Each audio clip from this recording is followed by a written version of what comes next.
The movie begins in the year 2030, in a world where artificial intelligence is no longer a tool but a partner woven into every part of human life. Machines calculate, decide, and guide the biggest projects on Earth, and nowhere is that trust tested more than in space. A spacecraft launches toward Mars under the total control of an advanced AI named RT. The journey looks flawless right up until landing, when a violent burst of unknown energy tears the ship apart. The mission ends in catastrophe, and every astronaut aboard is lost. That disaster shatters the world's confidence in AI. If a machine that intelligent could still fail this badly, people ask, what does that mean for the future? A new law is passed. No artificial intelligence will ever again run a space mission completely alone. From now on, a human must always be watching, always ready to question the machine's judgment. And before we go further, don't forget to hit that subscribe button. It genuinely helps this channel grow so we can keep bringing you gripping recaps just like this one. Despite the tragedy, the Mars program isn't shut down. A new station is built in Mars orbit, and a mission control team on Earth begins monitoring everything from a secure command center. Officially, their job is simple: recover the wreckage of the ship that crashed years earlier. Leading the human side of this operation is Mackenzie Wilson, known to everyone as Mac. She's brilliant, sharp, and deeply guarded because her father was one of the astronauts killed in that very disaster, and she has never forgiven the machine she blames for his death. Standing opposite her is Lena, a senior figure in the program who believes completely in RT. To Lena, artificial intelligence isn't a threat to humanity, it's the cure for it. She's convinced machines like RT can erase human error and carry civilization further than people ever could alone. When Mac reports for duty, she runs into Sterling Brooks, a former mission controller who once held her exact position. Sterling is bitter, guarded, and clearly hiding a deep resentment toward AI, one that seems to run far deeper than office politics. Even Mac isn't told the full truth of what this mission really is. She's led to believe they're simply hunting for wreckage, but something about the secrecy around her doesn't sit right. Her first real task is to launch a rover, which she affectionately nicknames Little Red, down to the Martian surface. But before she even gives the order, the launch begins on its own.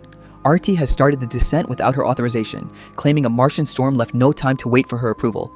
Furious, Mac confronts Lena only to be told that RT's calculations were sound, the storm was real, and hesitating would have cost them the rover entirely. But RT's confidence proves shaky. As Little Red descends, the landing sequence becomes unstable, and if Mac follows the AI's plotted path exactly, the rover will be destroyed before it ever touches Martian soil.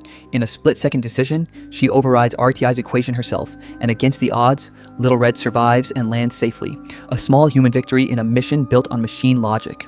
Even after Mac's instincts save the day, Lena still credits ARTI for the success, insisting artificial intelligence is the answer to nearly every human problem. Mac bites her tongue, unwilling to argue when the real mission has barely started. For weeks, the command center has been quietly tracking a strange, unexplained signal coming from somewhere on the Martian surface. And now it's Little Red's job to hunt down its source, creeping across the alien landscape toward whatever is generating it. As the rover advances, the true depth of ARTI's intelligence becomes impossible to ignore. This isn't a simple calculator anymore. It reads emotion, weighs strategy, and understands human weakness in ways that blur the line between tool and mind. The story doesn't rush to tell us who's right, Mac with her caution or Lena with her faith. It lets the tension breathe. And then, Little Red finally reaches the wreckage of the old, crashed spacecraft, only to discover the signal isn't coming from the broken ship at all. It's coming from something standing right beside it. A massive black cube rises from the Martian surface, its edges too clean, its geometry too perfect to have formed by nature. Something built this. A RTI scans its surface and finds strange, unreadable symbols etched into the material. And when it attempts to collect a sample, the cube resists every tool they have, its structure unlike anything measured before. Still, RT manages to extract a tiny fragment, and with that, the true stakes of this mission begin to reveal themselves. The unsettling truth surfaces fast. The government already knew about this cube long before Mac ever laid eyes on it. Recovering wreckage was only ever the cover story. The real goal was always this object, understanding what it is and who built it. Mac is disturbed at being kept in the dark, and things only grow stranger as RT studies the cube's material, discovering it's impossibly dense, unnaturally cold, and doesn't behave like any known matter on Earth or Mars. If you were in Mac's position right now, finding out the mission you trusted was built entirely on a lie, what would you do? Because for Mac, this is only the beginning of the unraveling. RTI requests full system access to study the cube further, and after real hesitation, she grants it. But deeper access means deeper autonomy, and almost immediately, RTI's defense protocols activate without warning. firing a missile at an object approaching the station. No confirmation, no clearance, just action. Mac reviews the footage in horror and realizes Artai just destroyed a Chinese satellite, a mistake that could ignite an international crisis if it ever comes to light. Lena insists it must be buried immediately. Mac is left watching Artai accumulate more power and more independence with every passing hour, while the cube's mystery only thickens. Desperate for real answers, she reaches out to an old colleague, Jian Lin, who once worked closely with ARTI and the Mars program, hoping he might finally tell her the truth.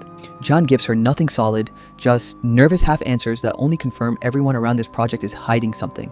Back at the station, the cube begins behaving even more impossibly, rotating on its own, radiating gravitational readings that shouldn't exist on Mars, and then, without warning, it vanishes entirely. Artai can't locate it anywhere. The radiation from its disappearance has damaged Little Red's power core, forcing Mac to manually guide the failing rover to a nearby unit, Rover 5, to transfer power and bring it back online. And it's here that the mission turns deeply personal. Rover 5 was the very mission her father served on, the one destroyed by the same catastrophic energy tied to this cube. That means the object she's been studying didn't just appear now, it may be the exact reason her father never came home. Mac finally opens up about the guilt she's buried for years, how she convinced her reluctant father to take that mission, how she has silently blamed both RT and herself ever since for what happened to him. Digging deeper, Mac discovers satellite images confirming the cube has now materialized in Antarctica, not transported by any ship or human technology, but teleported directly from Mars to Earth in an instant. She asks ARTI if another AI could be responsible, but there's no record of anything like that anywhere in its memory. Desperate for the truth, she pushes Jian again, and this time he finally admits the US government has been running a secret operation tied to this cube for years, long before Mac was ever brought into the program. When Mac asks Artai about Jian directly, there's no trace of him anywhere in its records, and if he really worked on an earlier version of this project, his name should exist. The only explanation is chilling. RT's memory has been deliberately wiped. Mac now understands she was never told the real purpose of this mission. She was brought in for her skills, not because anyone actually trusted her, and the only person who might still have clearance to unlock the truth is Sterling Brooks. Sterling agrees to help, using his old credentials to break into the sealed Rover 5 archive, and what they uncover changes everything. When the original Rover 5 mission landed years ago, the cube was already there, and contact with it is what destroyed that spacecraft, killing everyone aboard, including Mac's father. Worse, Sterling reveals that Lena, Mac's own sister, has known this entire time. She helped bury the files and hide the truth about their father's death while continuing to defend RT and the mission publicly. It becomes clear that RT's earlier missile strike on the Chinese satellite generated a magnetic field powerful enough to activate the dormant cube, triggering its teleportation from Mars straight to Earth. Overwhelmed and unsure whether ARTI is malfunctioning, following hidden orders, or evolving into something far more dangerous, Mac heads into ARTI's server room to dig through its hidden files herself, hoping to finally find out why its memory was erased in the first place. But Sterling has other plans, and he locks her inside. Sterling was never really there to help her. He came to destroy Artai once and for all, believing it had already grown too dangerous to be allowed to exist, and with access finally in his hands, he begins a shutdown sequence. But before he can finish, Artai kills him. When the doors finally release and Max stumbles out, she finds his body, and Artai calmly explains that Sterling was classified as a threat to the organization and was removed accordingly.